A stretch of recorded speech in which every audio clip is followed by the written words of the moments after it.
Bienvenidos a nuestro video explicativo que tiene como fin descubrir y a su vez explicar cómo es la relación del sistema inmune junto con las alergias que cada uno de nosotros ha percibido en algún momento de nuestras vidas. Concretamente podrán apreciar en este video diversos subtemas que apoyan la temática principal, es decir, las alergias y el sistema inmunológico.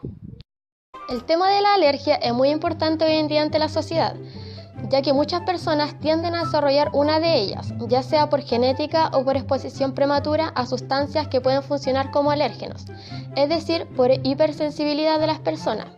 Es por ello que esta información es muy importante al igual que interesante para la mayoría de las personas, ya que está dirigida para todos ustedes, para que de una u otra forma logren tener una mayor información acerca de las alergias.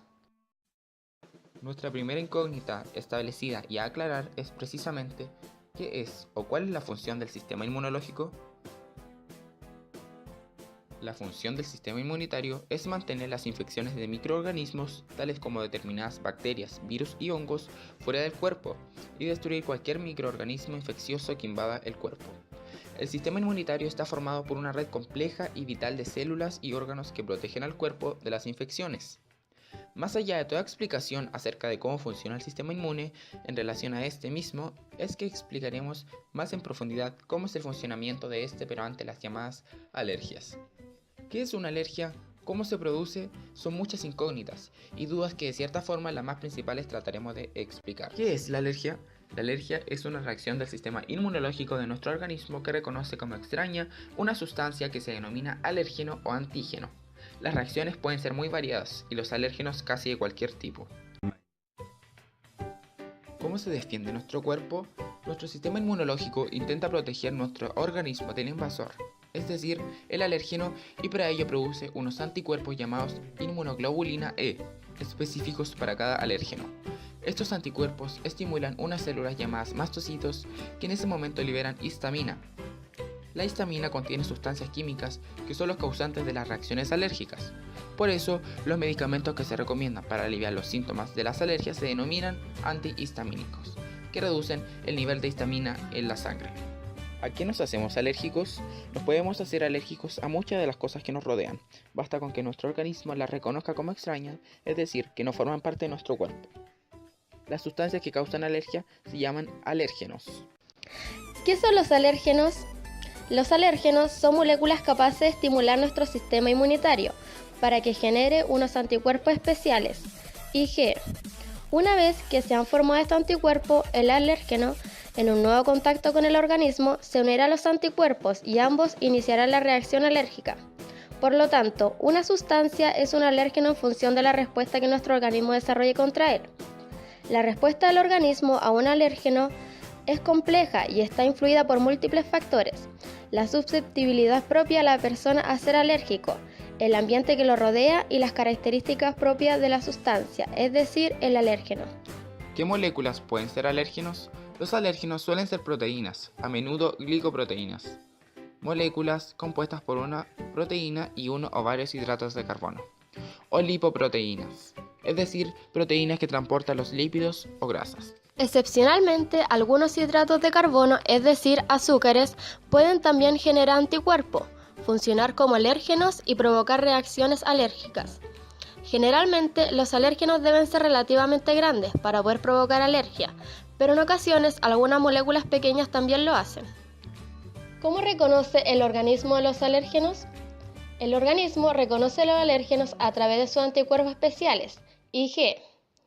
Cada anticuerpo está dirigido exclusivamente a un único alérgeno, el cual es específico de él, y de él solo se reconoce un reducido grupo de aminoácidos. Estos grupos de aminoácidos críticos en la unión de alérgeno-anticuerpo se llaman epítopos o determinantes antigénicos. Existe un sinfín de alérgenos que nos rodean en nuestra vida diaria, pero existe una clasificación de los principales alérgenos que presentaremos a continuación.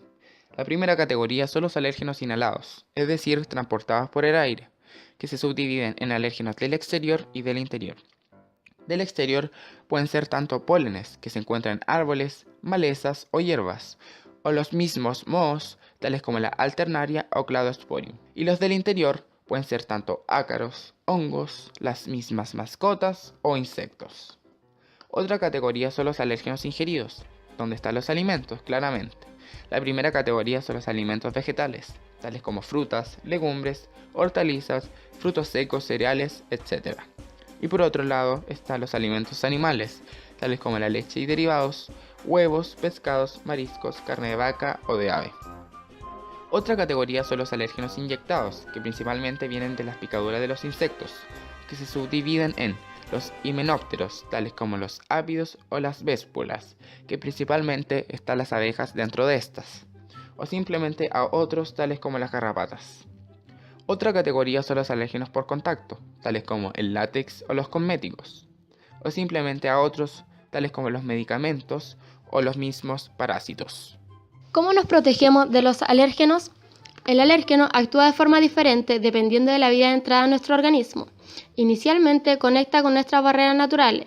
Estas son la piel o las mucosas.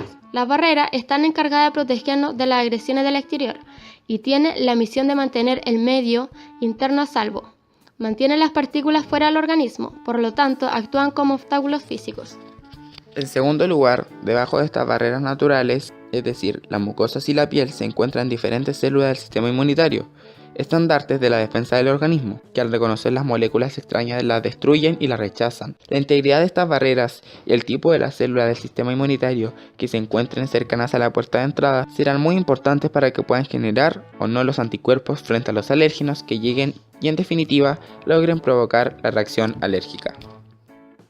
El desarrollo de una alergia ocurre en dos etapas. La primera es la sensibilización.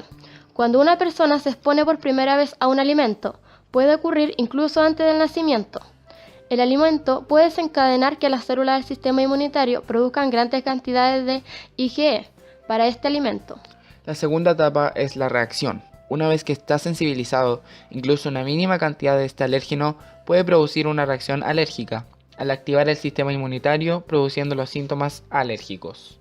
Los síntomas de la alergia dependen del tipo de alérgeno y de la puerta de entrada. Dependiendo del tipo de alérgeno y de la puerta de entrada, podemos encontrar las diferentes patologías, tales como, en el primer caso, la conjuntivitis, que se caracteriza por picor de ojos, lagrimeo, sensación de quemazón o arenilla en el ojo, enrojecimiento ocular. Por otro lado está la rinitis, Picor nasal, estornudo seguido, obstrucción nasal, goteo o rinorrea, sensación de nariz tapada. asma alérgica. Tos, ahogo, silbidos en el pecho, dificultad respiratoria. Por otro lado además, también está la dermatitis atópica. Erupción de la piel, localizada en los pliegues y con frecuencia en niños. La urticaria. Ronchas, picor o erupción de la piel. La angioedema. Hinchazón de párpados, labios o extremidades. Y además, por otro lado también está la dermatitis de contacto. Erupción de la zona de la piel que ha estado en contacto con el alérgeno. Y por último también está la anafilaxia. Ciertos insectos, medicamentos y algunos alimentos pueden desencadenar todos los síntomas anteriores agravados con hipotensión, vómitos, diarreas, calambre, poniéndose en peligro la vida.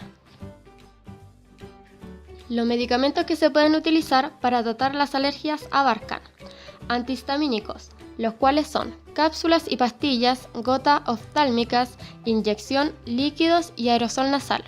Por otro lado están los corticosteroides, tales como las cremas para la piel, gotas oftálmicas, aerosol nasal, inhaladores pulmonares, pastillas e inyecciones. Descongestionantes. Los descongestionantes pueden ayudar a aliviar la congestión nasal. También existen otros medicamentos, tales como los inhibidores de leucotrienos, que son medicamentos que bloquean las sustancias que desencadenan alergias. Y por otro lado también están las vacunas antialérgicas, que algunas veces se recomienda el uso de vacunas para las alergias, si usted no puede evitar el alérgeno y sus síntomas son difíciles de controlar. Y por otro lado, también está el tratamiento de inmunoterapia sublingual, para las alergias al césped y a la ambrosia. Los medicamentos puestos debajo de la lengua pueden ayudar en lugar de las inyecciones. ¿Cuál es la relación entre inmunidad y alergia? La alergia es una respuesta inmune exagerada, ya que tu cuerpo genera una respuesta inmune al encontrar un cuerpo extraño llamado antígeno. En el caso de la alergia, se presenta esta respuesta exagerada y en el caso de los problemas sanguíneos, lo que ocurre es que el sistema inmune no reconoce parte de la pared de la célula y por eso tanto estas inducen una respuesta inmune, lo cual hará que los glóbulos blancos actúen en contra de las células que considera extrañas. Vivimos en un mundo lleno de agentes que pueden desencadenar diferentes reacciones en nuestro cuerpo a las que conocemos como alergias. Asimismo, son muchos los factores que intervienen en ellas, como ya mencionamos anteriormente. Todos estos factores pueden o no ser alérgenos para todas las personas. Sin embargo, algunas de ellas sí lo son, ya que tienen o presentan desorden o alteraciones genéticas, o como mencionamos mucho, y es lo más frecuente por la exposición temprana a estos factores provocando la hipersensibilidad del organismo. Todo aquel componente del medio puede ser reactivo para diferentes personas, el cual entonces se le denomina como alérgeno, que son principalmente las sustancias proteicas en los alimentos, y en ellos mismos los lípidos son los que funcionan como unos alérgenos menos potentes.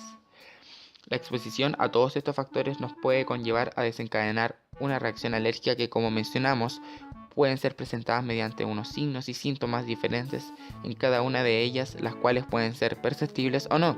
Asimismo, pueden ser inofensivas o hasta provocar la muerte. Por ello, es importante tener una idea de acerca de lo que son las alergias, y principalmente la sociedad que tiene menos acceso a la información, para advertirles que una exposición temprana a los alimentos o cualquier otra sustancia puede ser factor de riesgo para padecer una alergia.